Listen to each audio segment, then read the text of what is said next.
শুভেচ্ছা নেবেন।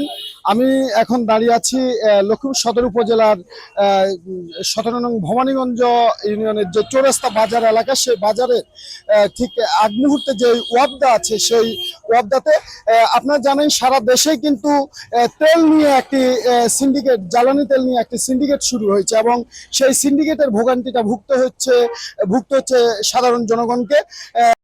25 টাকা 30 টাকা বিক্রি করছে। আমরা এখন যে জায়গাটিতে দাঁড়িয়ে আছি, এই জায়গাটি হচ্ছে ওয়াবদার মনির মেসার্স মনির অ্যান্ড ব্রাদার্স। আমরা সকালবেলা খবর পেয়েছি যে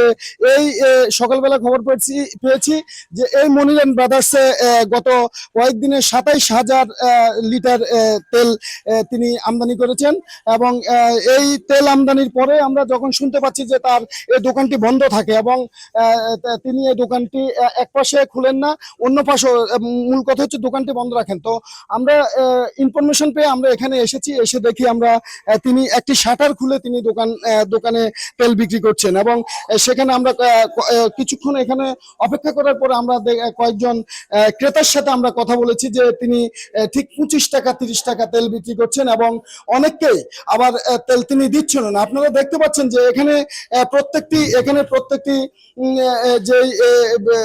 যে ড্রামগুলো আছে, এখানে প্রায় প্রত্যেকটি ড্রামে ডিজেল এবং অকটেন আছেন এবং তিনি বলেছেন যে এই ডিজেল এবং অকটেন তিনি এনেছেন চাঁদপুর থেকে এবং তার যে ক্যারিং খরচ, সেই ক্যারিং খরচের কারণে তিনি হয়তো এখানে কিছুটা দাম বৃদ্ধি করেছেন। এখানে দেখতে পাচ্ছেন তার এখানে যে ঠিক তার দোকানের পরেই কিন্তু তার বাড়ি রয়েছে এবং এই বাড়িতে তিনি কিন্তু তেল মজুদ রেখেছেন এবং মজুদ রেখে তিনি কিন্তু অল্প অল্প তেল দিচ্ছেন এবং বিক্রি করছেন।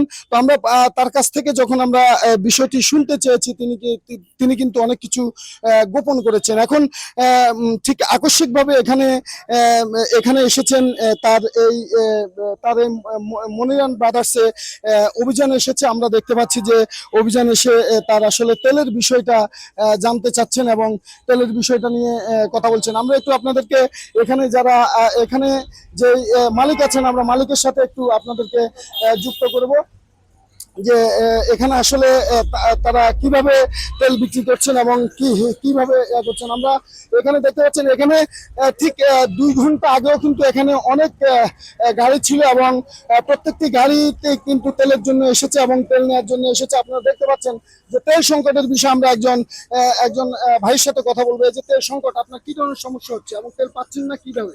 না, আমি তো কালকের আগের দিন তেল নিছি, এখান থেকে ছিল, কিন্তু আজকে বন্ধ ছিল, সকালে পাইনি, পরে ঘুরে গেছে, আবার আসছে। যে দেখি কালকে যে এখান থেকে তেল নিয়েছেন কত টাকা? না, দাম বেশি নেই, 22 টাকা এরকম, যা দাম তাই নিচ্ছে, বেশি নেই। 22 টাকা। হ্যাঁ, অকটেন 122 টাকা। অকটেন 122 টাকা করে নিচ্ছে আর পেট্রোল পাওয়া যায় না। কতটুকু তেল দিছে আপনাকে?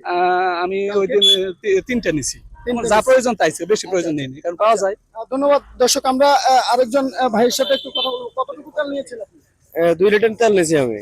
কত করে রাখছেন? 22 টাকা করে রাখছি। 22 টাকা। জি জি 22 টাকা করে। এর আগে কি আপনি এখানে তেলের জন্য এসেছেন? এর আগে আমি এখানে আসি নাই, অন্য জায়গায় গেলে বলে তেল নাই। আমি এখনো 3 জায়গা থেকে ঘুরে আসছি, এখানে বলতেছে তেল নাই। 3 জায়গা থেকে ঘুরে এসে এখানে তেল পাইছি। দর্শক, প্রত্যেকটি দোকানদার কিন্তু প্রত্যেকটি ড্রাইভার চালকরা কিন্তু বিভ্রান্তিতে আছে। আমরা একটু এখানে যিনি এখানের মালিক, আমরা ওনার সাথে আপনাদেরকে একটু যুক্ত করব। আসলে এখানে এই যে তেল সংকটের যে বিষয়টা, আমরা ওনার সাথে আপনাদেরকে একটু যুক্ত করার চেষ্টা করব। এই যে আপনার এখানে যে তেল এনেছেন, আপনি কে? মালিক কে? মালিক তো মনিরে, আমি আচ্ছা, কর্মচারী। আপনি কর্মচারী। আপনি কর্মচারী হিসাবে মনে করেন, আপনি আমাদেরকে বলেন যে এখানে এই যে মানুষকে তেল না দেয়া বা এই যে তেল কম দেয়া আবার বেশি দাম নেয়া, এই বিষয়টা একটু বলেন। কেন, মানে এখানে আপনারা কেন এমন করেন? না, আমি তো এই ধরনের কিছু বলি না, তেল দিই না বা কম দিই বা বেশ দাম ধরি, এরকম বেশি আছে। আমরা তো সকালবেলা যখন এসেছি তখন তো আপনারা এভাবে ঠিক আসলে বলেছেন এবং তাহলে দামও মানে বাড়িয়ে দেওয়া হয়েছে। আপনারা বলেছেন যে আপনাদের ক্যারিং ভাড়া বেশির কারণে হ্যাঁ, ঠিক আছে, ক্যারিং কস্টিং এর কারণে আপনার 1 টাকা বাড়তে নিছে। এরপরে আপনারা যখন আইছেন তখন থেকে তো 22 টাকাই চলে। আমাদের সামনে তো আপনারা 25 টাকা না করে 25 নিয়েছেন। টাকা আমি প্রত্যেকের কাছ থেকে 25 টাকা করে আপনি নিয়েছেন। তখন ধরেন নাই কেন? তখনই তো বলছি, কি বলছেন? তখনই তো আপনাদেরকে বলছি যে কই কেন এমন কোনো 25 টাকা প্রমাণ নিয়ে- আছে? প্রমাণ তো আছে, আমরা আমরা কই বক্তব্য যে আপনি দিচ্ছি না। আপনার রেকর্ডিং দেখান হ্যাঁ? তাইলে আপনি রেকর্ডিং আচ্ছা, দেখেন কার থেকে আমরা 25 টাকা লইছি আমরা রেকর্ডিং আপনি রেকর্ডিংটা দেখান তাইলে প্রমাণ হয়ে যাবে। আমরা একটু একটু ভিন্নভাবে একটু অন্যদের সাথে একটু কথা বলবো। এখানে এখানে তখন উপস্থিত ছিলেন আসলে এখানে যে সাংবাদিকরা আছেন, আমরা একটু ওনার সাথে কথা বলবো। আমরা একটু ওনার সাথে একটু যুক্ত করি যে উনি আনন্দ টিভির জেলা প্রতিনিধি। সকালবেলা ঠিক উনি এখানে এসেছেন এবং এখানে আমরা দেখেছি যে উনি আসলে ওনাদের কাছ থেকে যারা যারা তেল নিয়েছে 25 টাকা করে তাদের রেকর্ডও করেছেন। আমরাও তখন এই কাজে ওনাকে সহায়তা করেছি। এখানে যে আপনি এসেছেন তেলের বিষয়ে ইনফরমেশন পেয়ে, এই ইনফরমেশনের পেয়ে আপনি কি কি পেয়েছেন এখানে? ধন্যবাদ আপনাকে। আমি এখানে আসার পর দেখতেছি উনি 21 টাকার তেল 25 টাকা বিক্রি করে। উনি নিজে স্বীকার করছে মালিক যে হ্যাঁ 25 টাকা করে বিক্রি করতে বলছে সরকারে ওনার বলা হয়েছে। আর প্রত্যেকটা গাড়িতে উনি এক লিটার বেশি তেল দেয় না এবং 1 লিটার তেল দিতে উনি নিষেধ করছে, যে সরকার বলছে যে 1 লিটার করে তেল দিতে হবে আমাকে। বলছিলাম যে আপনার কোন সরকার বলছে, আর কথা উত্তর দিতে পারে নাই। সত্যিকার উনি একটা মজুদদার এবং একটা সিন্ডিকেটের আওতায় পড়ছে, সরকারের বিরোধী করার জন্য আমরা এটার বিচার দাবি করি। ধন্যবাদ। এখানে কি কোনো তেল মজুদ আছে এখন? এখনো মজুদ আছে, উনি স্বীকার করতেছে না তেল কোথায় রাখছে। কিন্তু আমরা সকাল থেকে অনেক তেল অনেকগুলো তেল দেখে গেছি আমরা। উনি গত এক সপ্তাহে প্রায় 27,000 লিটার তেল আনা হয়েছে ওনার, কিন্তু তেলগুলা উনি কোন জায়গায় সরিয়ে ফেলাইছে আমরা যাওয়ার পরে, এটা আমাদের বিশ্বাস। ধন্যবাদ। তিনি একজন গণমাধ্যম কর্মী, আপনারা শুনতে পেরেছেন যে আসলে তিনি যখন এসেছেন তার সামনেই কিন্তু 25 টাকা করে তেল বিক্রি হয়েছে এবং 30 টাকা করে তেল বিক্রি হয়েছে। একটি গাড়িতে কিন্তু 1 লিটারের বেশি তেল তিনি দিচ্ছেন না। তো এখন কিন্তু তিনি আবার তা অস্বীকার করেছেন। এখানে আমরা দেখতে পাচ্ছি যে আজকে যে মোবাইল কোর্ট পরিচালনার আমাদের সদর উপজেলার যে এসিলেন্ট মহোদয়, তিনি এখানে আছেন। আমরা ওনার সাথে আপনাদেরকে একটু যুক্ত করব। আসলে মানে আচ্ছা, আমরা ওনার সাথে আসলে মোবাইল কোর্ট পরিচালনার সময় উনি আসলে এখন বক্তব্য দিতে একটু অনীহা প্রকাশ করছেন। কিছুক্ষণ পরে হয়তো আমরা ওনার বক্তব্যটা এখানে নেব। তো দর্শক আমরা ওনার সাথে একটু কথা বলি। আপনি তো এই দোকানের মালিক নাকি? হ্যাঁ, এই যে আপনার দোকানের এই তেলের বিষয়ে এই যে এই অভিযোগগুলো আসছে কেন? সেটা আমি জানি না ভাই, আমি জানি না। আপনি গত কয়েকদিনে কতটুকু তেল এনেছেন? একটু গত সপ্তাহে চলে 27,000 লিটার, গত সপ্তাহে, এই সপ্তাহে চলে নেই কতটুকু তেল এনেছেন? 27,000 লিটার। 27,000 লিটার। তো এই তেলটা আপনি এই যে কি মজুদ রেখে আস্তে আস্তে বিক্রি করছেন? না আমি দিচ্ছি micro 10 litre, motorcycle 2 litre, 3 litre, 4 litre, 5 litre দিচ্ছি।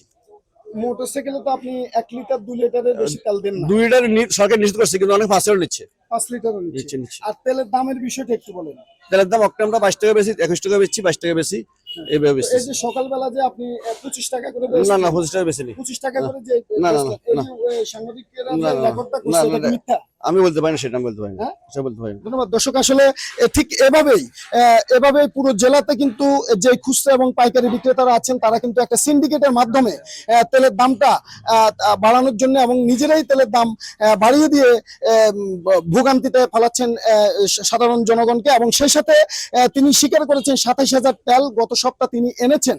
তবে 27,000 তেল এনে তিনি বিষয়টা মজুদ করেছেন কিনা সেটা আমরা তার কাছে প্রশ্ন করার পরে তিনি কিন্তু বিষয়টাকে এড়িয়ে গিয়েছেন এবং এই 27,000 মেট্রিক টন তেল তিনি কিন্তু তার মতো করে বিভিন্নভাবে ভিন্ন জায়গাতে হয়তো সরিয়ে ফেলেছেন এবং সেই জায়গা থেকে আজকে এখানে যে মোবাইল কোর্ট পরিচালনাতে এসেছেন, আমরা হয়তো এখানে মোবাইল কোর্ট পরিচালনার মধ্যে আমরা দেখতে পারবো পরবর্তীতে আসলে এই মোবাইল কোর্ট পরিচালনার পরবর্তীতে তার আসলে এই মজুদের জন্য এবং দাম বাড়ার ক্ষেত্রে আসলে কি শাস্তি হতে পারে। সেই সাথে এই যে সিন্ডিকেট, এই সিন্ডিকেটটা ভেঙে সাধারণ জনগণকে ভোগান্তি থেকে মুক্তি দেওয়ার প্রত্যাশা করেন সাধারণ মানুষ। ডালিম কুমার দাস টিটু, এশিয়ান টেলিভিশন, লক্ষ্মীপুর।